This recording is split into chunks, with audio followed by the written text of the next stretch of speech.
আজ দুঃখ ভারাক্রান্ত মন নিয়ে আপনাদের সামনে হাজির হয়েছি।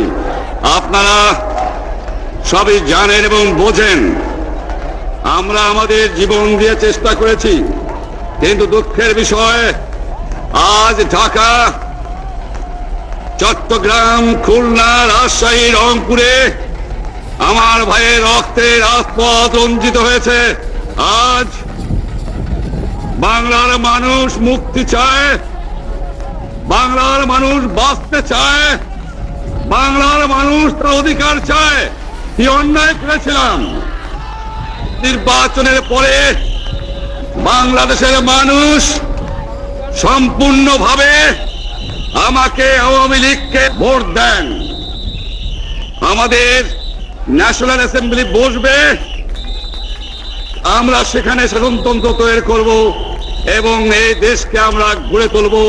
এদেশের মানুষ অর্থনৈতিক, রাজনৈতিক, সাংস্কৃতিক মুক্তি পাবে।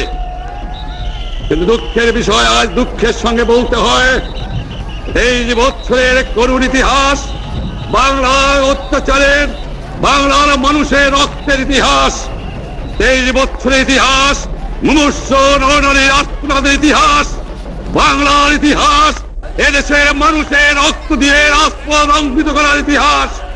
1952 সালে রক্ত দিয়েছি, 1954 সালে নির্বাচনে জয়লাভ করেও আমরা গদিতে বসতে পারি নাই। 1958 সালে আইয়ুব খান মার্শাল ল জারি করে 10 বছর পর্যন্ত আমাদের গোলাম করে রেখেছে। 1967 সালে 6 দফার আন্দোলনে 7ই জুনে আমার ছেলেদের গুলি করে হত্যা করা হয়েছে। 1969 আন্দোলনে আইয়ুব খানের পতন হওয়ার পরে যখন ইয়াহিয়া খান সাহেব সরকার নিলেন, তিনি বললেন দেশে শাসনতন্ত্র দেবেন, গণতন্ত্র দেবেন, আমরা মেনে নিলাম। তারপরে অনেক ইতিহাস হয়ে গেল, নির্বাচন হলো। আমি প্রেসিডেন্ট ইয়াহিয়া খান সাহেবের সঙ্গে দেখা করেছি। আমি শুধু বাংলার নয়, পাকিস্তানের মেজরিটি পার্টির নেতা হিসাবে তাকে অনুরোধ করলাম 15 ফেব্রুয়ারি তারিখে আপনি জাতীয় পরিষদের অধিবেশন দেন। তিনি আমার কথা রাখলেন না, তিনি রাখলেন ভুট্টো সাহেবের কথা। তিনি বললেন প্রথম সপ্তাহে মাসে হবে। আমরা বললাম ঠিক আছে, আমরা অ্যাসেম্বলিতে বলবো। আমি বললাম অ্যাসেম্বলির মধ্যে আলোচনা করব। এমনকি আমি এ পর্যন্ত বললাম যদি কেউ ন্যায্য কথা বলে, আমরা সংখ্যায় বেশি হলেও একজন যদিও সে হয়, তার ন্যায্য কথা আমরা মেনে নেব। যারা ভুট্টো সাহেব এখানে এসেছিলেন, আলোচনা করলেন, বলে গেলেন যে আলোচনার দরজা বন্ধ না, আরো আলোচনা হবে। তারপরে অন্যান্য নেতৃবৃন্দ তাদের সঙ্গে আলাপ করলাম, আপনারা আসুন, বসুন, আমরা আলাপ করে শাসনতন্ত্র তৈরি করব। তিনি বললেন পশ্চিম পাকিস্তানের মেম্বাররা যদি এখানে আসে তাহলে কসাইখানা হবে অ্যাসেম্বলি। তিনি বললেন যে যাবে তাকে মেরে ফেলে দেওয়া হবে। যদি কেউ অ্যাসেম্বলিতে আসে তাহলে পেশোয়ার থেকে করাচি পর্যন্ত দোকান জোর করে বন্ধ করা হবে। আমি বললাম অ্যাসেম্বলি চলবে। তারপরে হঠাৎ 1 তারিখে অ্যাসেম্বলি বন্ধ করে দেওয়া হলো। ইয়াহিয়া খান সাহেব প্রেসিডেন্ট হিসাবে অ্যাসেম্বলি ডেকেছিলেন। আমি বললাম যে আমি যাব। ভুট্টো সাহেব বললেন তিনি যাবেন না। 35 জন সদস্য পশ্চিম পাকিস্তানের থেকে এখানে আসলেন। তারপরে হঠাৎ বন্ধ করে দেওয়া হলো, দোষ দেওয়া হলো বাংলার মানুষকে, দোষ দেওয়া হলো আমাকে। বন্ধ করে দেওয়ার পরে দেশের মানুষ প্রতিবাদ মুখর হয়ে উঠলো। আমি বললাম শান্তিপূর্ণ ভাবে আপনারা হরতাল পালন করেন। আমি বললাম আপনারা কল কারখানা সবকিছু বন্ধ করে দেন। জনগণ সাড়া দিল, আপন ইচ্ছায় জনগণ রাস্তায় বেরিয়ে পড়লো। তারা শান্তিপূর্ণ ভাবে সংগ্রাম চালিয়ে যাওয়ার জন্য স্থির প্রতিজ্ঞাবদ্ধ হলো। কি পেলাম আমরা? আমার পয়সা দিয়ে অস্ত্র কিনেছি বহিঃশত্রু আক্রমণ থেকে দেশকে রক্ষা করার জন্য। আজ সেই অস্ত্র ব্যবহার হচ্ছে আমার দেশের এক গরিব দুঃখী নিরস্ত্র মানুষের বিরুদ্ধে। তার বুকের উপরে হচ্ছে গুলি। আমরা পাকিস্তানের সংখ্যাগুরু, আমরা বাঙালিরা যখনই ক্ষমতায় যাওয়ার চেষ্টা করেছি তখনই তারা আমাদের উপরে ঝাঁপিয়ে পড়েছেন। দেখা হয় তাকে আমি বলেছিলাম, জনাব ইয়াহিয়া খান সাহেব, আপনি পাকিস্তানের প্রেসিডেন্ট, দেখে যান কিভাবে আমার গরিবের উপরে, আমার বাংলার মানুষের বুকের উপরে গুলি করা হয়েছে, কি করে আমার মায়ের কোল খালি করা হয়েছে, কি করে মানুষকে হত্যা করা হয়েছে। আপনি আসুন, দেখুন, বিচার করুন। উনি বললেন, আমি নাকি স্বীকার করি তারিখে রাউন্ড টেবল কনফারেন্স হবে। আমি তো অনেক আগে বলেছি কিসের রাজনীতি, কার সঙ্গে বলবো, যারা আমার মানুষের বুকে রক্ত নিয়েছে তাদের সঙ্গে বলবো। হঠাৎ আমার সঙ্গে পরামর্শ না করে 5 ঘন্টা গোপনে বৈঠক করে যে বক্তৃতা তিনি করেছেন, সমস্ত দোষ তিনি আমার উপরে দিয়েছেন, বাংলার মানুষের উপরে দিয়েছেন।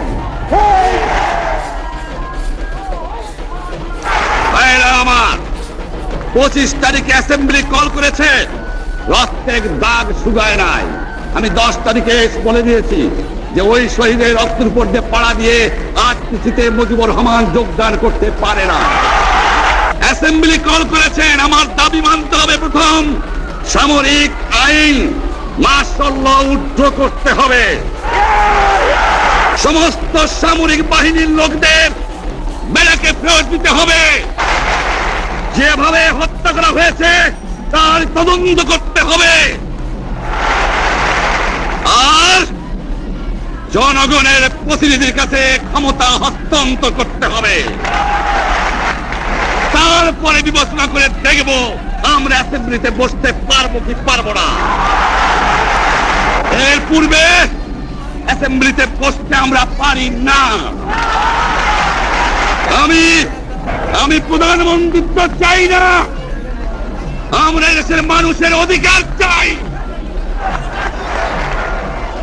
আমি পরিষ্কার অক্ষরে বলে দেবার চাই যে আজ থেকে এই বাংলাদেশে কোর্ট কাছারি, আদালত, ফৌজদারি, শিক্ষা প্রতিষ্ঠান অনির্দিষ্টকালের জন্য বন্ধ থাকবে।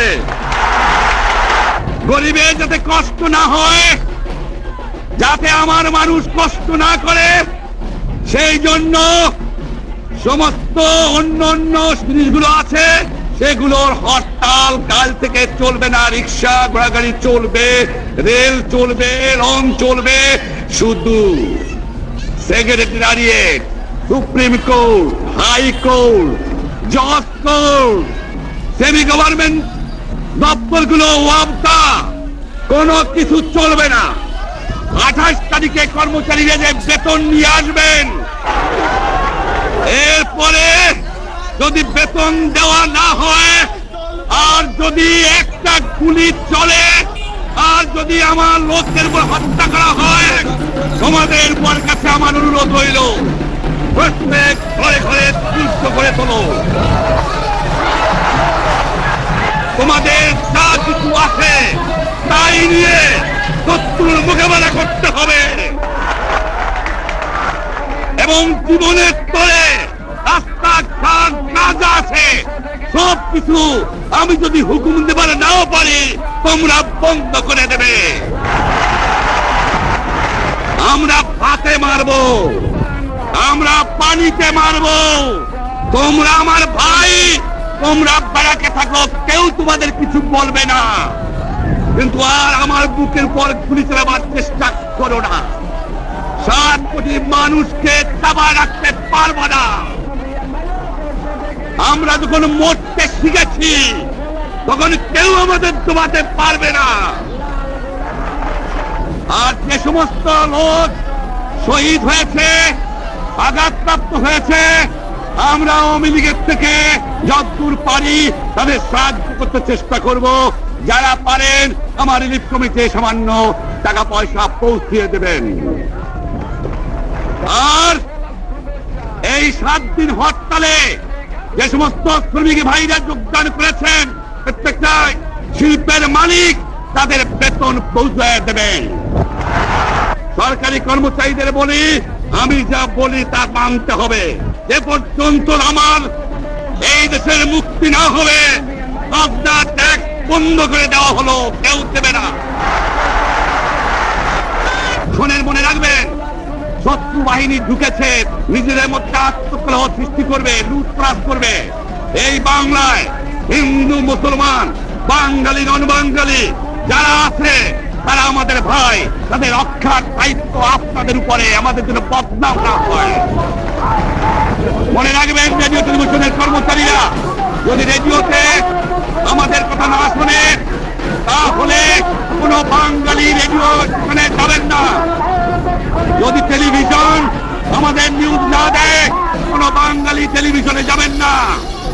2 ঘন্টা ব্যাংক খোলা থাকবে যাতে মানুষ তাদের মায়নাপত্র নেবার পারে। পূর্ব বাংলা থেকে পশ্চিম পাকিস্তানে 1 পয়সা চালান হতে পারবে না। টেলিফোন টেলিগ্রাম আমাদের এই পূর্ব বাংলায় চলবে এবং বিদেশের সঙ্গে নিউজ পাওয়া হলে আপনারা চালাবেন।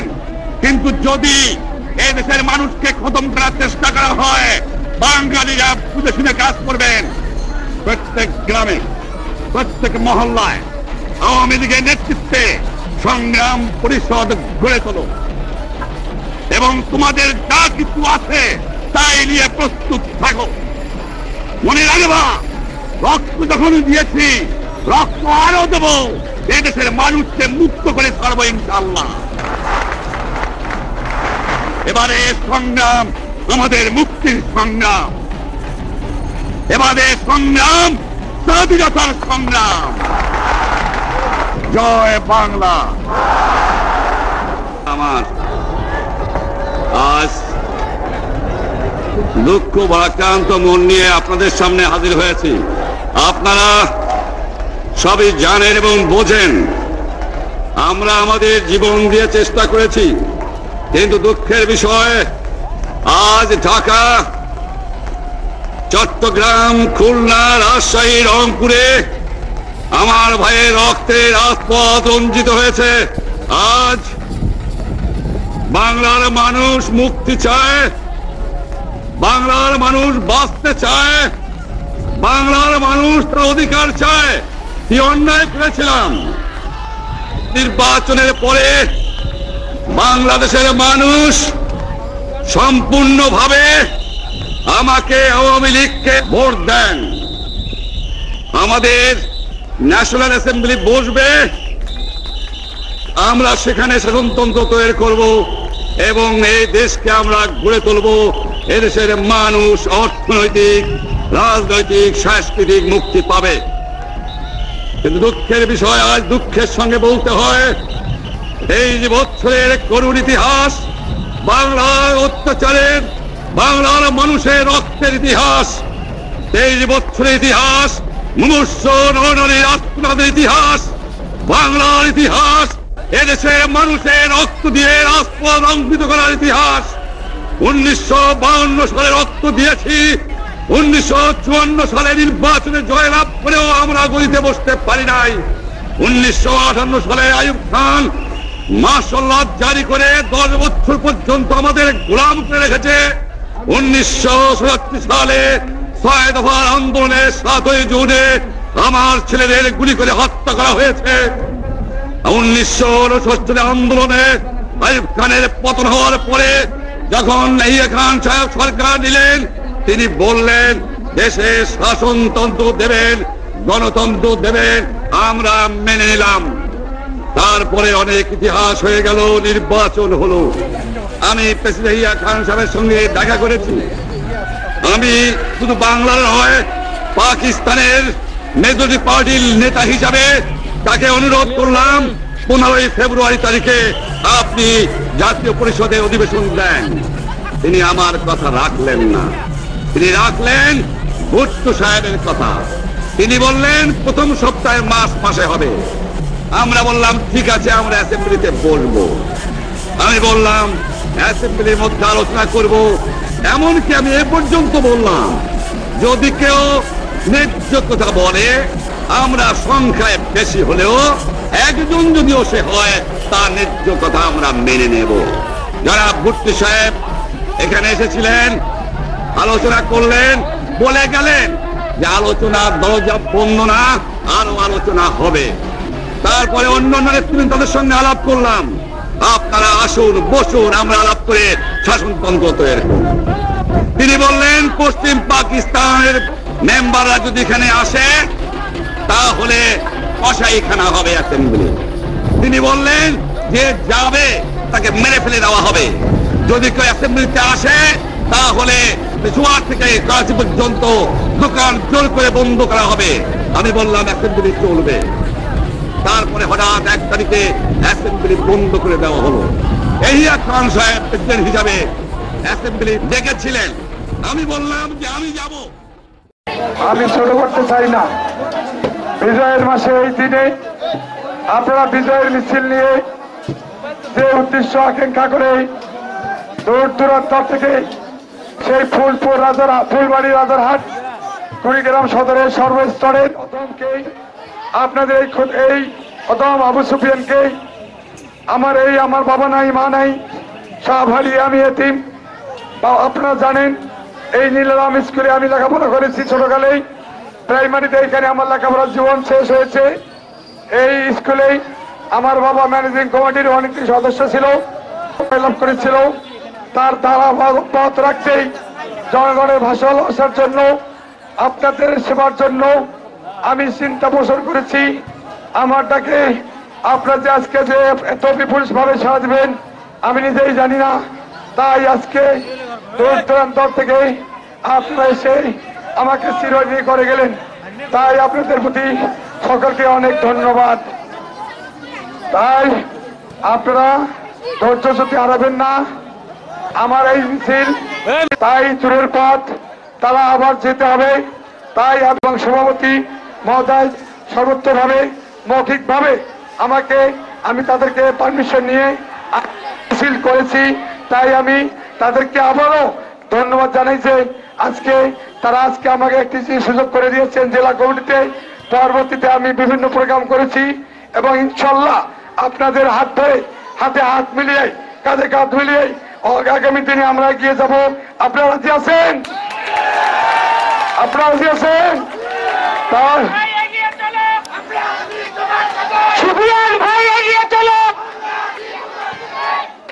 তাই আসবেন। একটা অনুরোধ আমাদের কুড়িগ্রাম রংপুর চাই কিছু বলেন। আমরা যদি কুড়িগ্রামের লোক কুড়িগ্রামের কথাটাই আগে বলবো, এটাই স্বাভাবিক। আমার মুখ দিয়েছে ব্রহ্মপুত্রনাথ দিয়ে মহারেলপথ মহারাজপথ ঘোষণা ইতিপূর্বে আমি করেছি।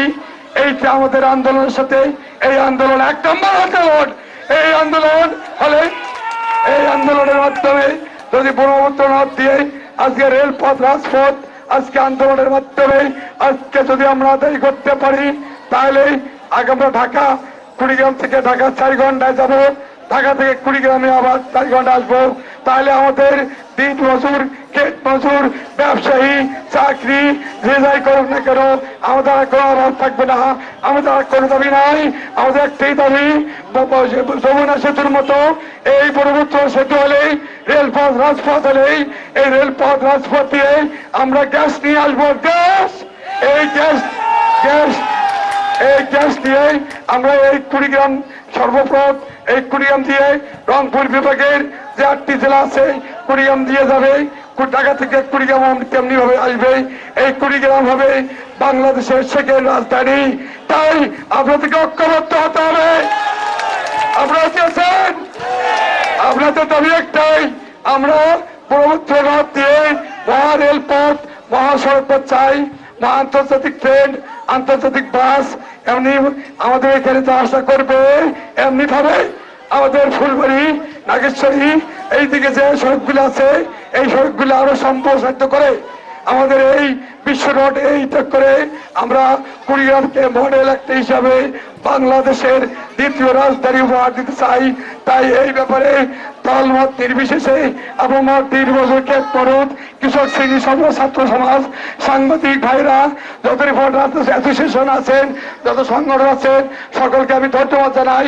এমনি ভাবে আপনারা যে সহযোগিত করেছেন সকল সাংবাদিক ভাইদেরকে ধন্যবাদ জানাই, সকল শ্রেণীর মানুষকে ধন্যবাদ জানাই, ছাত্র শিক্ষক জনতাকে ধন্যবাদ জানাই, সর্বোপরি কৃষক শ্রেণীকে আমি ধন্যবাদ জানাই, কৃষক দুঃখী মানুষকে ধন্যবাদ জানাই। সকলকে ধন্যবাদ জানিয়ে যদি আমার ভুল ত্রুটি হয়েছে আমি মাফ চেয়ে নিচ্ছি। জয় বাংলা, জয় বঙ্গবন্ধু।